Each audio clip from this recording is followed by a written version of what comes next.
ಧಾರವಾಡದಲ್ಲಿ ಮತ್ತೆ ಸಿಡಿದೆದ್ದ ಉದ್ಯೋಗಾಕಾಂಕ್ಷಿಗಳು. ಸರ್ಕಾರ ಖಾಲಿ ಹುದ್ದೆ ಭರ್ತಿ ಮಾಡ್ತಿಲ್ಲ ಅಂತ ಆಕ್ರೋಶ. ಪೊಲೀಸರು ಆಕಾಂಕ್ಷಿಗಳ ನಡುವೆ ತಳ್ಳಾಟ ನೂಕಾಟ. ಉದ್ಯೋಗ ಆಕಾಂಕ್ಷಿಗಳಿಗೆ ಗುಡ್ ನ್ಯೂಸ್ ಕೊಟ್ಟ ಸಿಎಂ. ಹುದ್ದೆ ನೇಮಕಾತಿ ವೇಗಗೊಳಿಸುವ ಭರವಸೆ. ಬಿಜೆಪಿಯವರು ಯಾಕೆ ಉದ್ಯೋಗ ಭರ್ತಿ ಮಾಡಲಿಲ್ಲ ಅಂತ ಡಿಕೆಶಿ ಪ್ರಶ್ನೆ.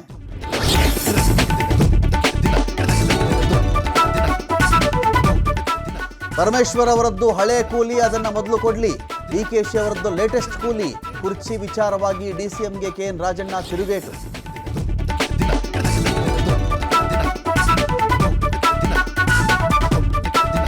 ರೇಣುಕಾಸ್ವಾಮಿ ಕೊಲೆ ಕೇಸ್ಗೆ ಮೇಜರ್ ಟ್ವಿಸ್ಟ್. ಕೋರ್ಟ್ಗೆ ಸುಳ್ಳು ಸಾಕ್ಷಿ ಕೊಟ್ರ ಪೊಲೀಸರು.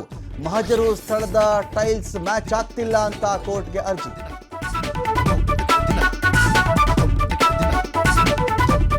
ಅಮೆರಿಕದ ಸುಪ್ರೀಂ ಕೋರ್ಟ್ ಸುಂಕಗಳನ್ನು ರದ್ದು ಮಾಡಿದೆ.